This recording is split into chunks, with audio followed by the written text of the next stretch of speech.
ಎಲ್ಲರಿಗೂ ನಮಸ್ಕಾರ. ನೀವು ನೋಡ್ತಿದ್ದೀರಾ ಸ್ಟಡಿ ಕಾರ್ನರ್ ಇನ್ ಕನ್ನಡ ಯೂಟ್ಯೂಬ್ ಚಾನಲ್. ನಾವು ಇಂದಿನ ವಿಡಿಯೋದಲ್ಲಿ 10ನೇ ತರಗತಿಯ ವಿಜ್ಞಾನ ವಿಷಯದ ಭಾಗ 1ರ ಪಠ್ಯಪುಸ್ತಕದಲ್ಲಿರುವಂತಹ 2ನೆಯ ಅಧ್ಯಾಯ ಆಮ್ಲಗಳು, ಪ್ರತ್ಯಾಮ್ಲಗಳು ಮತ್ತು ಲವಣಗಳು. ಈ ಒಂದು ಅಧ್ಯಾಯದ ಪಠ್ಯದ ನಡುವಿನ ಪ್ರಶ್ನೋತ್ತರಗಳನ್ನು ನೋಡ್ತಾ ಇದ್ದೇವೆ. ಇದು ನಿಮ್ಮ ಅಭ್ಯಾಸದ ಪ್ರಶ್ನೋತ್ತರಗಳಲ್ಲ, ನಿಮ್ಮ ಪಾಠದ ಮಧ್ಯಮಧ್ಯದಲ್ಲಿ ಇರತಕ್ಕಂತಹ ಕೆಲವು ಪ್ರಶ್ನೆಗಳಿಗೆ ನಾವು ಪುಟ ಸಂಖ್ಯೆ ಸಮೇತ ಮೆನ್ಷನ್ ಮಾಡಿ ನಿಮಗೆ ಉತ್ತರಗಳನ್ನು ನೀಡ್ತಾ ಇದ್ದೇವೆ. ಹಾಗಿದ್ರೆ ಬನ್ನಿ ತಡ ಮಾಡದೆ ಇವತ್ತಿನ ವಿಡಿಯೋನ ಶುರು ಮಾಡೋಣ. ನೋಡಿ, ಈಗ ನಾನು ನೀಡ್ತಾ ಇರುವಂಥದ್ದು ಪುಟ ಸಂಖ್ಯೆ 22ರಲ್ಲಿರ್ತಕ್ಕಂತಹ ಪ್ರಶ್ನೆಗಳಿಗೆ ಉತ್ತರಗಳು. ನೋಡೋಣ ಮೊದಲನೇ ಪ್ರಶ್ನೆ ಏನಿದೆ ಅಂತ. ನೋಡಿ, ನಿಮಗೆ 3 ಪ್ರಣಾಳಗಳನ್ನು ನೀಡಲಾಗಿದೆ. ಒಂದರಲ್ಲಿ ಭಟ್ಟಿ ಇಳಿಸಿದ ನೀರು ಮತ್ತು ಇನ್ನೆರಡರಲ್ಲಿ ಕ್ರಮವಾಗಿ ಆಮ್ಲೀಯ ಮತ್ತು ಪ್ರತ್ಯಾಮ್ಲೀಯ ದ್ರಾವಣಗಳಿವೆ.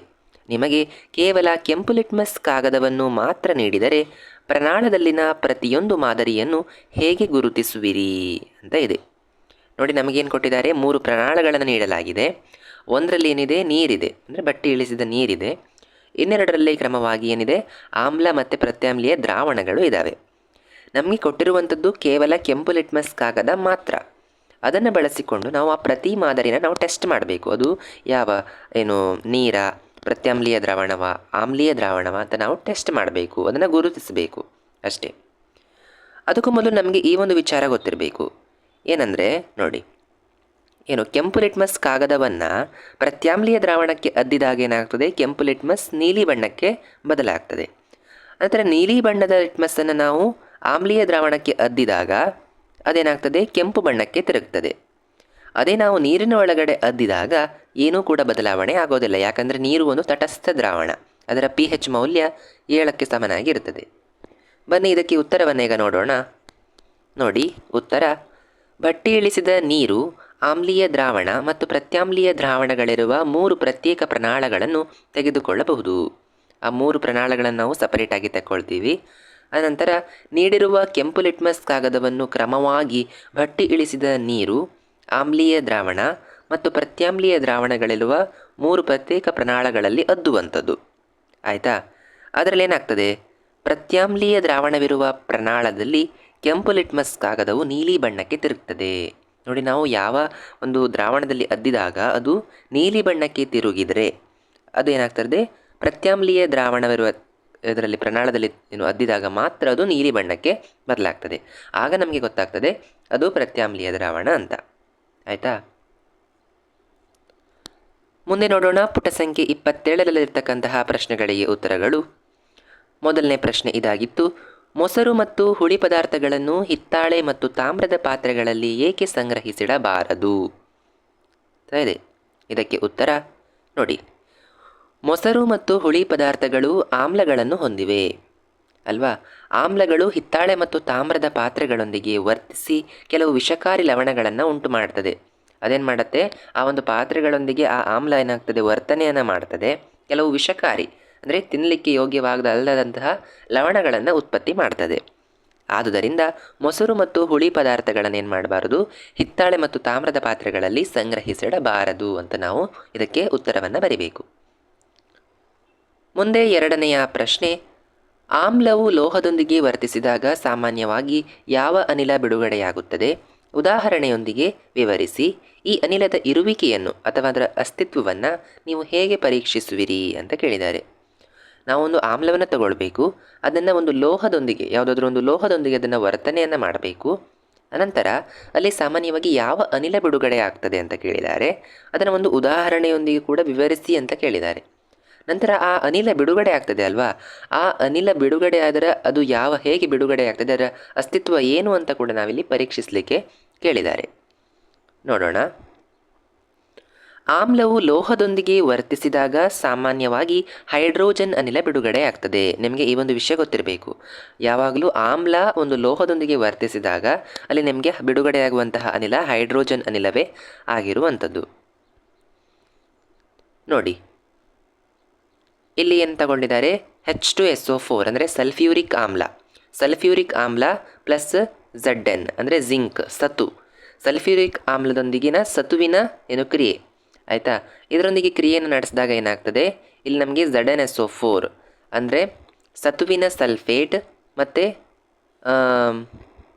ನಮಗೇನು ಸಿಗ್ತದೆ, ಹೈಡ್ರೋಜನ್ ಅನಿಲ ಬಿಡುಗಡೆ ಆಗಿರುವಂಥದ್ದು ಸಿಗ್ತದೆ. ನೋಡಿ ಅದನ್ನು ಹೇಗೆ ನಾವು ತೋರಿಸ್ಬೇಕು ನೋಡಿ. ಪ್ರನಾಳದಲ್ಲಿ 5 ಮಿಲಿಲೀಟರ್ ml ಸಾರರಿಕ್ತ ಸಲ್ಫ್ಯೂರಿಕ್ ಆಮ್ಲವನ್ನು ತೆಗೆದುಕೊಂಡು ಅದಕ್ಕೆ ಕೆಲವು ಸತುವಿನ ಚೂರುಗಳನ್ನು ಸೇರಿಸಿ. ನಾವು ಏನು 5 ml ಸಾರರಿಕ್ತ ಸಲ್ಫ್ಯೂರಿಕ್ ಆಮ್ಲವನ್ನು ತಕ್ಕೊಂಡು ಅದನ್ನು ನಾವು ಈ ಒಂದು ಜಡನ್ ಅಂದರೆ ಸತುವಿಗೆ ನಾವು ಆ ಒಂದು ಸತುವಿನ ಚೂರುಗಳಿಗೆ ಅದನ್ನು ಸೇರಿಸ್ತೀವಿ. ನೋಡಿ, ಸತುವಿನ ಚೂರುಗಳ ಮೇಲ್ಮೈನಲ್ಲಿ ಅನಿಲದ ಗುಳ್ಳೆಗಳು ಉಂಟಾಗುವುದನ್ನು ಕಾಣಬಹುದು. ಆ ಸತುವಿನ ಚೂರುಗಳ ಮೇಲ್ಭಾಗದಲ್ಲಿ ಏನಾಗ್ತದೆ, ಆ ಒಂದು ಅನಿಲದ ಗುಳ್ಳೆಗಳು ಆಗ್ತವೆ. ಬಿಡುಗಡೆಯಾದ ಅನಿಲವನ್ನು ಸಾಬೂನಿನ ದ್ರಾವಣದ ಮೂಲಕ ಹಾಯಿಸಿದಾಗ ಅನಿಲ ತುಂಬಿದ ಗುಳ್ಳೆಗಳನ್ನು ಉಂಟು ಮಾಡುತ್ತದೆ. ಅದನ್ನೇನು ಮಾಡ್ತಾರೆ, ಅನಿಲ ತುಂಬಿದ ಗುಳ್ಳೆಗಳನ್ನು ಆ ಒಂದು ಸಾಬೂನಿನ ದ್ರಾವಣದ ಮುಖಾಂತರ ಹಾಯಿಸಿದಾಗ ಗುಳ್ಳೆಗಳನ್ನು ಉಂಟು ಮಾಡ್ತದೆ. ಆ ಅನಿಲ ತುಂಬಿದ ಗುಳ್ಳೆಗಳ ಹತ್ತಿರ ಉರಿಯುತ್ತಿರುವ ಮೇಣದ ಬತ್ತಿಯನ್ನು ತಂದಾಗ ತಕ್ಷಣ ಪಾಪ್ ಶಬ್ದದೊಂದಿಗೆ ಅನಿಲ ಉರಿಯುತ್ತದೆ. ಅನಿಲವು ಹೈಡ್ರೋಜನ್ ಆಗಿರುತ್ತದೆ. ಈ ಒಂದು ಪಾಪ್ ಶಬ್ದದೊಂದಿಗೆ ನಾವು ಅದನ್ನು ಗುರುತಿಸ್ತೀವಿ. ಏನು, ಆ ಅನಿಲ ತುಂಬಿದ ಗುಳ್ಳೆಗಳು ಆ ಒಂದು ಮೇಣದ ಬತ್ತಿಯ ಹತ್ತಿರಕ್ಕೆ ಬಂದಾಗ ಅದರ ಗುಳ್ಳೆಗಳೇನಾಗ್ತದೆ, ಮೇಣದ ಬತ್ತಿಯ ಶಾಖಕ್ಕೆ ಒಡೆದು ಹೋಗ್ತದೆ. ಅದು ಹೈಡ್ರೋಜನ್ ಅನಿಲ ಆಗಿದೆ ಅಂತ ನಾವು ಆ ಪಾಪ್ ಶಬ್ದದಿಂದ ನಾವು ಪತ್ತೆ ಹಚ್ಚಬಹುದು, ಪರೀಕ್ಷಿಸಬಹುದು ಅಂತ ಈ ಒಂದು ಎಕ್ಸ್ಪೆರಿಮೆಂಟ್ ಇರುವಂಥದ್ದು. ಇದು ವೆರಿ ಇಂಪಾರ್ಟೆಂಟ್ ಕ್ವಶನ್ ನಿಮ್ಮ ಬೋರ್ಡ್ ಎಕ್ಸಾಮ್ ಪಾಯಿಂಟ್ ಆಫ್ ವ್ಯೂವಿಂದ ಕೂಡ. ಬನ್ನೀಗ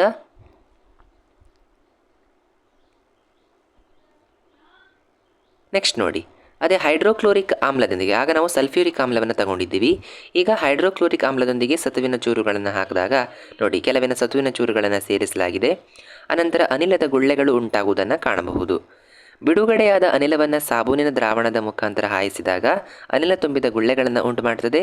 ಆ ಅನಿಲ ತುಂಬಿದ ಗುಳ್ಳೆಗಳು ಮೇಣದ ಬತ್ತಿ ಹತ್ತಿರ ತಂದಾಗ ಪಾಪ್ ಶಬ್ದದೊಂದಿಗೆ ಉರಿತದೆ. ಇದರಿಂದಾಗಿ ನಮಗೆ ಹೈಡ್ರೋಜನ್ ಅನಿಲ ಆಗಿರುತ್ತದೆ ಎನ್ನುವಂಥದ್ದು ಗೊತ್ತಾಗ್ತದೆ. ನೋಡಿ, ಯಾವುದೇ ನೀವು ಆ್ಯಸಿಡ್ ಅಂದರೆ ಆಮ್ಲವನ್ನು ತಗೊಳ್ಳಿ, ಇನ್ನು ಸಲ್ಫ್ಯೂರಿಕ್ ಆಮ್ಲ ಬೇಕಾದರೂ ತಗೊಳ್ಳಿ, ಹೈಡ್ರೋಕ್ಲೋರಿಕ್ ಆಮ್ಲ ಬೇಕಾದರೂ ತಗೊಳ್ಳಿ, ಯಾವ ಆಮ್ಲ ಬೇಕಾದರೂ ತಗೊಳ್ಳಿ, ಇದೇ ರಿಯಾಕ್ಷನ್ ಆಗುವಂಥದ್ದು, ನಮಗೆ ಹೈಡ್ರೋಜನ್ ಅನಿಲವೇ ಬಿಡುಗಡೆ ಆಗುವಂಥದ್ದು. ಮುಂದೆ 3ನೆಯ ಪ್ರಶ್ನೆ, ಲೋಹೀಯ ಸಂಯುಕ್ತ ಎ ಸಾರರಿಕ್ತ ಹೈಡ್ರೋಕ್ಲೋರಿಕ್ ಆಮ್ಲದೊಂದಿಗೆ ವರ್ತಿಸಿ ಗುಳ್ಳೆಗಳನ್ನು ಅಂದರೆ ಎಫರ್ವೆಸೆನ್ಸನ್ನು ಉತ್ಪತ್ತಿ ಮಾಡುತ್ತದೆ.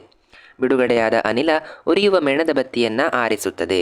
ಈ ಕ್ರಿಯೆಯಲ್ಲಿ ಉಂಟಾದ ಒಂದು ಸಂಯುಕ್ತ ಕ್ಯಾಲ್ಸಿಯಂ ಕ್ಲೋರೈಡ್ ಆದರೆ ಕ್ರಿಯೆಯ ಸರಿದೂಗಿಸಿದ ರಾಸಾಯನಿಕ ಸಮೀಕರಣ ಬರೆಯಿರಿ ಅಂತ ಇದೆ. ಉತ್ತರವನ್ನು ನೋಡೋಣ. ನೋಡಿ, ಲೋಹೀಯ ಸಂಯುಕ್ತ ಎ ಸಾರರಿಕ್ತ ಹೈಡ್ರೋಕ್ಲೋರಿಕ್ ಆಮ್ಲದೊಂದಿಗೆ ವರ್ತಿಸಿ ಗುಳ್ಳೆಗಳನ್ನು ಉತ್ಪತ್ತಿ ಮಾಡುತ್ತದೆ. ಬಿಡುಗಡೆಯಾದ ಅನಿಲ ಉರಿಯುವ ಮೇಣದ ಬತ್ತಿಯನ್ನು ಆರಿಸುತ್ತದೆ. ಈ ಕ್ರಿಯೆಯಲ್ಲಿ ಉಂಟಾದ ಒಂದು ಸಂಯುಕ್ತ ಕ್ಯಾಲ್ಸಿಯಂ ಕ್ಲೋರೈಡ್ ಆಗಿರುವುದರಿಂದ ಬಿಡುಗಡೆಯಾದ ಕಾರ್ಬನ್ ಡೈಆಕ್ಸೈಡ್ ಅನಿಲ ಉರಿಯುವ ಮೇಣದ ಬತ್ತಿಯನ್ನು ಆರಿಸುತ್ತದೆ ಮತ್ತು ಲೋಹೀಯ ಸಂಯುಕ್ತ ಎಯು ಕ್ಯಾಲ್ಸಿಯಂ ಕಾರ್ಬೊನೇಟ್ ಆಗಿರುತ್ತದೆ ಅಂತ ಉತ್ತರವನ್ನು ಬರೀಬೇಕು. ಈಗ ಅದಕ್ಕೆ ಸರಿದೂಗಿಸಿದ ಸಮೀಕರಣ ಬರೀಬೇಕಂದ್ರೆ ನೋಡೋಣ. ನೋಡಿ, CaCO3 plus 2HCl arrow mark CaCl2 plus CO2 plus H2O ಅನ್ನುವಂಥದ್ದು ಇದರ ಸರಿದೂಗಿಸಿದ ಸಮೀಕರಣ ಆಗಿರುವಂಥದ್ದು. ಮುಂದೆ ನೋಡೋಣ. ಈಗ ಪುಟ ಸಂಖ್ಯೆ 30ರಲ್ಲಿರ್ತಕ್ಕಂತಹ ಪ್ರಶ್ನೆಗಳಿಗೆ ಉತ್ತರಗಳು. ಅದರಲ್ಲಿರ್ತಕ್ಕಂಥದ್ದು ಮೊದಲನೆಯ ಪ್ರಶ್ನೆ, HCl, HNO3 ಇತ್ಯಾದಿಗಳು ಜಲೀಯ ದ್ರಾವಣದಲ್ಲಿ ಆಮ್ಲೀಯ ಗುಣಗಳನ್ನು ಪ್ರದರ್ಶಿಸುತ್ತದೆ. ಆದರೆ ಆಲ್ಕೋಹಾಲ್ ಮತ್ತು ಗ್ಲುಕೋಸ್ನಂತಹ ಸಂಯುಕ್ತಗಳ ದ್ರಾವಣಗಳು ಆಮ್ಲೀಯ ಗುಣಗಳನ್ನು ಪ್ರದರ್ಶಿಸುವುದಿಲ್ಲ, ಏಕೆ ಅಂತ ಕೇಳಿದ್ದಾರೆ. ಇದಕ್ಕೆ ಉತ್ತರ ನೋಡಿ, HCl ಮತ್ತು HNO3ಗಳು ಜಲೀಯ ದ್ರಾವಣದಲ್ಲಿ ವಿಯೋಜನೆಯನ್ನು ಹೊಂದುತ್ತವೆ. ಹೈಡ್ರೋಜನ್ ಅಯಾನುಗಳ H+ ಅನ್ನು ಉಂಟು ಮಾಡ್ತದೆ. ಏನಾಗ್ತದೆ, ಆ ಒಂದು HCl ಮತ್ತು HNO3ಗಳು ನೀರಿಗೆ ಅದನ್ನು ಮಿಕ್ಸ್ ಮಾಡಿದಾಗ ಅದು H+ ಅಯಾನುಗಳನ್ನು ಉಂಟು ಮಾಡ್ತದೆ.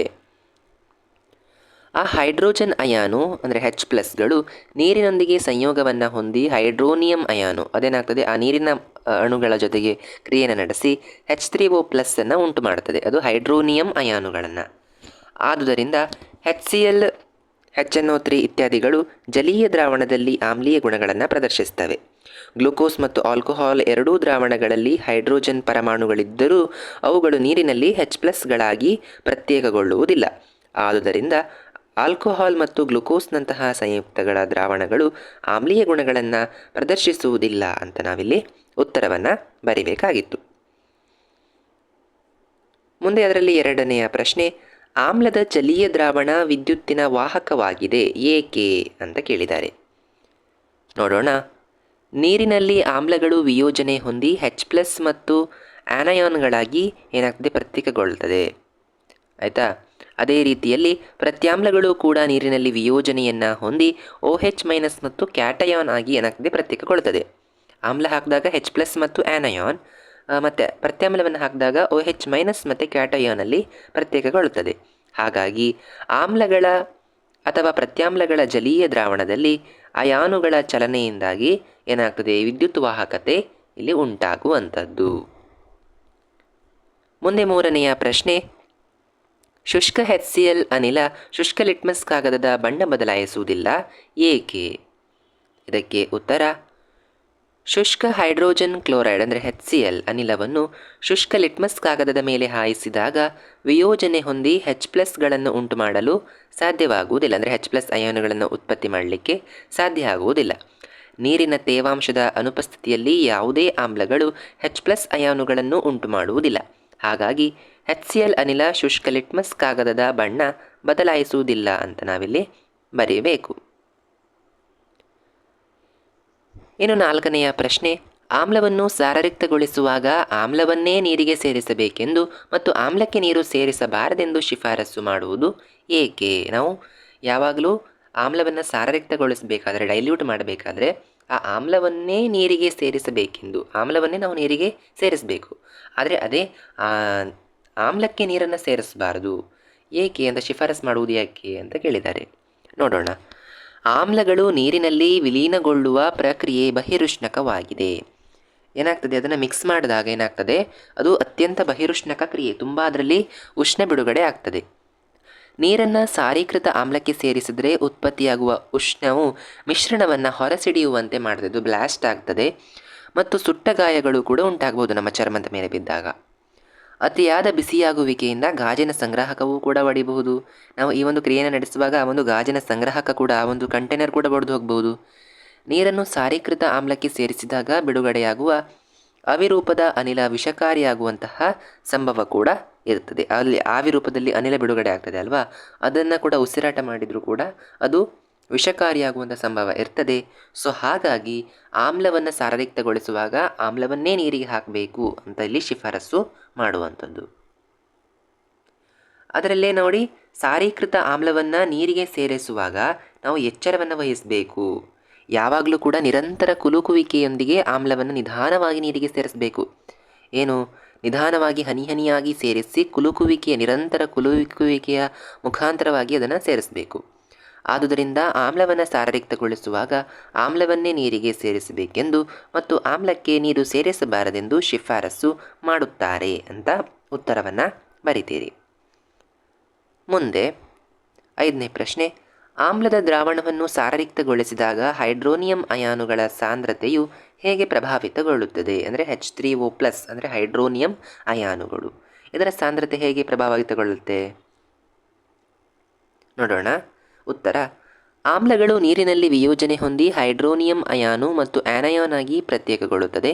ಆಮ್ಲದ ದ್ರಾವಣವನ್ನು ನೀರಿನೊಂದಿಗೆ ಸಾರರಿಕ್ತಗೊಳಿಸಿದಾಗ ಮಿಶ್ರಣದ ಗಾತ್ರ ಹೆಚ್ಚಾಗಿ ಏಕಮಾನ ಗಾತ್ರದಲ್ಲಿರುವ ಅಯಾನು H3O+ಗಳ ಸಾಂದ್ರತೆಯು ಕಡಿಮೆಯಾಗುತ್ತದೆ. ಮುಂದೆ 6ನೆಯ ಪ್ರಶ್ನೆ, ಸೋಡಿಯಂ ಹೈಡ್ರಾಕ್ಸೈಡ್ನ ದ್ರಾವಣದಲ್ಲಿ ಹೆಚ್ಚಿನ ಪ್ರಮಾಣದ ಪ್ರತ್ಯಾಮ್ಲವನ್ನು ಕರಗಿಸಿದಾಗ ಹೈಡ್ರಾಕ್ಸೈಡ್ ಅಯಾನು OH- ಗಳ ಸಾಂದ್ರತೆಯು ಹೇಗೆ ಪ್ರಭಾವಿತಗೊಳ್ಳುತ್ತದೆ? ಉತ್ತರ, ಸೋಡಿಯಂ ಹೈಡ್ರಾಕ್ಸೈಡ್ ಅಂದರೆ NaOH ಒಂದು ಪ್ರಬಲ ಪ್ರತ್ಯಾಮ್ಲವಾಗಿದೆ. ಸೋಡಿಯಂ ಹೈಡ್ರಾಕ್ಸೈಡ್ ಅಂದರೆ NaOH ದ್ರಾವಣದಲ್ಲಿ ಹೆಚ್ಚಿನ ಪ್ರಮಾಣದ ಪ್ರತ್ಯಾಮ್ಲವನ್ನು ಕರಗಿಸಿದಾಗ ಸೋಡಿಯಂ ಹೈಡ್ರಾಕ್ಸೈಡ್ ತಕ್ಷಣ ವಿಯೋಜನೆ ಹೊಂದಿ OH- ಮತ್ತು ಕ್ಯಾಟಯಾನ್ ಆಗಿ ಪ್ರತ್ಯೇಕಿಸುತ್ತದೆ ಮತ್ತು ದ್ರಾವಣದಲ್ಲಿ ಅಯಾನು OH- ಗಳ ಸಾಂದ್ರತೆಯು ಹೆಚ್ಚಾಗುತ್ತದೆ. ನೆಕ್ಸ್ಟ್ ಈಗ ಪುಟ ಸಂಖ್ಯೆ 35ರಲ್ಲಿರ್ತಕ್ಕಂತಹ ಪ್ರಶ್ನೆಗಳಿಗೆ ಉತ್ತರಗಳನ್ನು ನೋಡೋಣ. ನೋಡಿ, 1ನೇ ಪ್ರಶ್ನೆ, ನಿಮ್ಮಲ್ಲಿ ಎ ಮತ್ತು ಬಿ ಎಂಬ 2 ದ್ರಾವಣಗಳಿವೆ. ದ್ರಾವಣ ಎಯ pH 6 ಮತ್ತು ದ್ರಾವಣ ಬಿಯ pH 8. ಯಾವ ದ್ರಾವಣದಲ್ಲಿ ಹೈಡ್ರೋಜನ್ ಅಯಾನುಗಳ ಸಾಂದ್ರತೆ ಹೆಚ್ಚಿದೆ? ಇವುಗಳಲ್ಲಿ ಯಾವುದು ಆಮ್ಲ ಮತ್ತು ಯಾವುದು ಪ್ರತ್ಯಾಮ್ಲ ಅಂತ ಪತ್ತೆ ಹಚ್ಚಿ ಅಂತ ಕೇಳಿದ್ದಾರೆ. ನೋಡೋಣ. ಉತ್ತರ ಎ ದ್ರಾವಣದಲ್ಲಿ ಹೈಡ್ರೋಜನ್ ಅಯಾನುಗಳ ಸಾಂದ್ರತೆ ಹೆಚ್ಚಿರುತ್ತದೆ. ಯಾಕಂದರೆ ಅದರ pH ಮೌಲ್ಯ pH ಮೌಲ್ಯ ಕಡಿಮೆ ಆದಷ್ಟು ಎಷ್ಟು pH ಮೌಲ್ಯ ಕಡಿಮೆ ಆಗ್ತದೋ ಅಷ್ಟು H+ ಅಯಾನುಗಳ ಸಾಂದ್ರತೆ ಏನಾಗ್ತದೆ, ಹೆಚ್ಚಾಗ್ತಾ ಹೋಗ್ತದೆ. ದ್ರಾವಣ ಎಯು pH 6 ಅಂದರೆ ಕಡಿಮೆ ಇರುವುದರಿಂದ ಹೈಡ್ರೋಜನ್ ಅಯಾನುಗಳ ಸಾಂದ್ರತೆ ಹೆಚ್ಚಿರ್ತದೆ. ಮತ್ತು ನೋಡಿ, pH ಮೌಲ್ಯ 7ಕ್ಕಿಂತ ಕಡಿಮೆ ಇರುವುದರಿಂದ ದ್ರಾವಣ ಎಯು ಏನಾಗಿದೆ, ಆಮ್ಲ ಆಗಿದೆ. pH ಮೌಲ್ಯ 7ಕ್ಕಿಂತ ಜಾಸ್ತಿ ಇದ್ದರೆ ಅದು ಪ್ರತ್ಯಾಮ್ಲ ಅಂತ ಕರಿತೀವಿ, ಅದು 7ಕ್ಕಿಂತ ಕಡಿಮೆ ಇದ್ದರೆ ಆಮ್ಲ ಅಂತ ಕರಿತೀವಿ. pH ಮೌಲ್ಯ 7ಕ್ಕಿಂತ ಹೆಚ್ಚಿರುವುದರಿಂದ pH 8 ದ್ರಾವಣ ಬಿಯನ್ನು ನಾವೇನಂತ ಕರಿತೀವಿ, ಪ್ರತ್ಯಾಮ್ಲ ಆಗಿದೆ ಅಂತದನ್ನು ಗುರುತಿಸಬಹುದು. ಮುಂದೆ ಎರಡನೆಯ ಪ್ರಶ್ನೆ, H+ ಏಕ್ವೇಸ್ ಅಯಾನುಗಳ ಸಾಂದ್ರತೆಯು ದ್ರಾವಣದ ಸ್ವಭಾವದ ಮೇಲೆ ಯಾವ ಪರಿಣಾಮವನ್ನು ಹೊಂದಿದೆ ಅಂತ ಕೇಳಿದ್ದಾರೆ. ಇದಕ್ಕೆ ಉತ್ತರ, ದ್ರಾವಣದ ಆಮ್ಲೀಯ ಗುಣವು ನೇರವಾಗಿ ದ್ರಾವಣದಲ್ಲಿರುವ H+ ಅಯಾನುಗಳ ಸಾಂದ್ರತೆಗೆ ಸಂಬಂಧಿಸಿದೆ. ದ್ರಾವಣದಲ್ಲಿರುವ H+ ಅಯಾನುಗಳ ಸಾಂದ್ರತೆ ಹೆಚ್ಚಾದಂತೆ ಏನಾಗ್ತದೆ, ದ್ರಾವಣದ ಆಮ್ಲೀಯ ಗುಣ ಕೂಡ ಹೆಚ್ಚಾಗ್ತದೆ. ನೋಡಿ, H+ ಜಾಸ್ತಿ ಆಗ್ತಾ ಹೋದಾಗೆ ಆ ಒಂದು ಆಮ್ಲೀಯ ಗುಣ ಕೂಡ ಹೆಚ್ಚಾಗ್ತಾ ಹೋಗ್ತದೆ. ಮುಂದೆ ಮೂರನೆಯ ಪ್ರಶ್ನೆ, ಪ್ರತ್ಯಾಮ್ಲೀಯ ದ್ರಾವಣಗಳು H+ ಅಯಾನುಗಳನ್ನು ಹೊಂದಿರುವೆ, ಹೌದಾದರೆ ಅವು ಏಕೆ ಪ್ರತ್ಯಾಮ್ಲೀಯವಾಗಿದೆ? ಉತ್ತರ, ಹೌದು, ಪ್ರತ್ಯಾಮ್ಲೀಯ ದ್ರಾವಣಗಳು H+ ಅಯಾನುಗಳನ್ನು ಹೊಂದಿವೆ. ಪ್ರತ್ಯಾಮ್ಲಗಳು ಕೂಡ ನೀರಿನಲ್ಲಿ ವಿಯೋಜನೆ ಹೊಂದಿ H+ ಮತ್ತು OH- ಅಯಾನುಗಳಾಗ್ತದೆ. ಆದರೆ ಪ್ರತ್ಯೇಕಗೊಂಡ OH- ಅಯಾನುಗಳಿಗೆ ಹೋಲಿಕೆ ಮಾಡಿದಾಗ H+ ಅಯಾನುಗಳ ಸಂಖ್ಯೆ ಅತ್ಯಂತ ಕಡಿಮೆ ಇರ್ತದೆ, ಅವುಗಳ ಸಾಂದ್ರತೆ ಕಡಿಮೆ ಇರ್ತದೆ. ಆದುದರಿಂದ ಆ ದ್ರಾವಣಗಳು ಪ್ರತ್ಯಾಮ್ಲೀಯ ಲಕ್ಷಣವನ್ನು ಪಡೆಯುತ್ತವೆ ಅಂತ ಬರಿಬೇಕು. ನೆಕ್ಸ್ಟ್ 4ನೇ ಪ್ರಶ್ನೆ, ಯಾವ ಸಂದರ್ಭದಲ್ಲಿ ಒಬ್ಬ ರೈತ ತನ್ನ ಕೃಷಿ ಭೂಮಿಯ ಮಣ್ಣಿಗೆ ಸುಟ್ಟ ಸುಣ್ಣ ಅಂದರೆ ಕ್ಯಾಲ್ಶಿಯಂ ಆಕ್ಸೈಡ್ ಅಥವಾ ಅರಳಿದ ಸುಣ್ಣ ಕ್ಯಾಲ್ಶಿಯಂ ಹೈಡ್ರಾಕ್ಸೈಡ್ ಅಥವಾ ಸೀಮೆ ಸುಣ್ಣ ಕ್ಯಾಲ್ಶಿಯಂ ಕಾರ್ಬೋನೇಟ್ ಇದನ್ನು ಬೆರೆಸ್ತಾನೆ, ಯಾಕೆ ಅಂತ ಕೇಳಿದ್ದಾರೆ. ನೋಡೋಣ ಅದಕ್ಕೆ ಉತ್ತರವನ್ನು. ತನ್ನ ಕೃಷಿ ಭೂಮಿಯ ಮಣ್ಣಿನ ಆಮ್ಲೀಯ ಗುಣವನ್ನು ಕಡಿಮೆಗೊಳಿಸಲು ಅಂದರೆ ತಟಸ್ಥಗೊಳಿಸಲಿಕ್ಕೆ ಒಬ್ಬ ರೈತ ತನ್ನ ಕೃಷಿ ಭೂಮಿಗೆ ಮಣ್ಣಿಗೆ ಸುಟ್ಟ ಸುಣ್ಣ ಅಂದರೆ ಕ್ಯಾಲ್ಶಿಯಂ ಆಕ್ಸೈಡ್ ಅಥವಾ ಅರಳಿದ ಸುಣ್ಣ ಅಥವಾ ಸೀಮೆ ಸುಣ್ಣ ಇದನ್ನು ಬೆರೆಸ್ತಾನೆ. ಮಣ್ಣು ಅತಿಯಾಗಿ ಆಮ್ಲೀಯವಾಗಿದ್ದಾಗ ಬೆಳೆಗಳ ಬೆಳವಣಿಗೆಗೆ ಏನಾಗ್ತದೆ, ಕುಂಠಿತವಾಗಿರೋದ್ರಿಂದ ಈ ಪ್ರತ್ಯಾಮ್ಲಗಳನ್ನು ಬಳಸಿ ನಾವು ಅದನ್ನು ಆ ಆಮ್ಲವನ್ನು ತಟಸ್ಥಗೊಳಿಸುವಂಥ ಕೆಲಸವನ್ನು ರೈತರು ತಮ್ಮ ಕೃಷಿ ಭೂಮಿಗೆ ಮಾಡ್ತಾರೆ. ಮುಂದೆ ನೋಡೋಣ ಪುಟ ಸಂಖ್ಯೆ 41ರಲ್ಲಿರ್ತಕ್ಕಂತಹ ಪ್ರಶ್ನೆಗಳಿಗೆ ಉತ್ತರಗಳು. ಅದರಲ್ಲಿ ಮೊದಲನೇ ಪ್ರಶ್ನೆ, ಕ್ಯಾಲ್ಶಿಯಂ ಆಕ್ಸಿಕ್ಲೋರೈಡ್ ನೋಡಿ CaOCl2 ಈ ಒಂದು ಸಂಯುಕ್ತದ ಸಾಮಾನ್ಯ ಹೆಸರು ಏನು ಅಂತ ಕೇಳಿದ್ದಾರೆ. ನೋಡಿ, ಈ ಒಂದು ಸಂಯುಕ್ತದ ಸಾಮಾನ್ಯ ಹೆಸರು ಚಲುವೆ ಪುಡಿ ಅಥವಾ ಬ್ಲೀಚಿಂಗ್ ಪೌಡರ್ ಅಂತ ಕರಿತೀವಿ. ಅಂದರೆ ಕ್ಯಾಲ್ಶಿಯಂ ಆಕ್ಸಿಕ್ಲೋರೈಡ್ ಅಂತ ಹೆಸರು ಅದರದ್ದು. ನೋಡೋಣ ಎರಡನೇ ಪ್ರಶ್ನೆ, ಕ್ಲೋರಿನ್ನೊಂದಿಗೆ ಯಾವ ವಸ್ತು ವರ್ತಿಸಿದಾಗ ಚಲುವೆ ಪುಡಿ ಉತ್ಪತ್ತಿಯಾಗುತ್ತದೆ, ಹೆಸರಿಸಿ ಅಂತ ಕೇಳಿದ್ದಾರೆ. ಇದಕ್ಕೆ ಉತ್ತರ, ಶುಷ್ಕ ಅರಳಿದ ಸುಣ್ಣ ಕ್ಯಾಲ್ಶಿಯಂ ಹೈಡ್ರಾಕ್ಸೈಡ್ದೊಂದಿಗೆ ಕ್ಲೋರಿನ್ನ ವರ್ತನೆಯಿಂದ ಚಲುವೆ ಪುಡಿ ತಯಾರಿಸಲಾಗುತ್ತದೆ. ಅದರ ರಾಸಾಯನಿಕ ಕ್ರಿಯೆಯನ್ನು ಕೂಡ ನೋಡಬಹುದು. Calcium hydroxide plus chlorine gas arrow mark calcium oxychloride plus H2O ಇದು ಅದರ ರಾಸಾಯನಿಕ ಕ್ರಿಯೆ. ಮುಂದೆ ಮೂರನೆಯ ಪ್ರಶ್ನೆ, ಗಡಸು ನೀರನ್ನು ಮೃದುಗೊಳಿಸಲು ಬಳಸುವ ಸೋಡಿಯಂ ಸಂಯುಕ್ತವನ್ನು ಹೆಸರಿಸಿ. ಉತ್ತರ, ಸೋಡಿಯಂ ಕಾರ್ಬೋನೇಟ್ ಅಥವಾ ವಾಷಿಂಗ್ ಸೋಡಾ ಬಳಸಿ ಗಡಸು ನೀರನ್ನು ಮೃದುಗೊಳಿಸಲಾಗುತ್ತದೆ. ಮುಂದೆ ನಾಲ್ಕನೇ ಪ್ರಶ್ನೆ, ಸೋಡಿಯಂ ಹೈಡ್ರೋಜನ್ ಕಾರ್ಬೋನೇಟ್ ದ್ರಾವಣವನ್ನು ಕಾಯಿಸಿದರೆ ಏನಾಗ್ತದೆ, ಈ ಕ್ರಿಯೆಯ ಸಮೀಕರಣ ಬರೆಯಿರಿ ಅಂತ ಕೇಳಿದ್ದಾರೆ. ನೋಡಿ, ಸೋಡಿಯಂ ಹೈಡ್ರೋಜನ್ ಕಾರ್ಬೋನೇಟ್ ದ್ರಾವಣವನ್ನು ಕಾಯಿಸಿದರೆ ಸೋಡಿಯಂ ಕಾರ್ಬೋನೇಟ್ ಉಂಟಾಗ್ತದೆ ಮತ್ತು ಕಾರ್ಬನ್ ಡೈಆಕ್ಸೈಡ್ ಅನಿಲ ಬಿಡುಗಡೆ ಆಗ್ತದೆ. ನೋಡಿ, ಇದರ ರಾಸಾಯನಿಕ ಕ್ರಿಯೆಯನ್ನು ನೋಡ್ಬೋದು. 2NaHCO3 ಅದಕ್ಕೆ ಹೀಟನ್ನು ಉಷ್ಣವನ್ನು ನೀಡಿದಾಗ Na2CO3 plus H2O plus CO2 ಅಂತ ಉತ್ಪತ್ತಿ ಆಗ್ತದೆ. ಇದು ಅದರ ರಾಸಾಯನಿಕ ಕ್ರಿಯೆ ಆಗಿರುವಂಥದ್ದು. ಮುಂದೆ ಐದನೆಯ ಪ್ರಶ್ನೆ, ಪ್ಲಾಸ್ಟರ್ ಆಫ್ ಪ್ಯಾರಿಸ್ ಮತ್ತು ನೀರು ಇವುಗಳ ನಡುವಿನ ಕ್ರಿಯೆಯನ್ನು ತೋರಿಸುವ ಸಮೀಕರಣ ಬರೆಯಿರಿ ಅಂತ ಕೇಳಿದ್ದಾರೆ.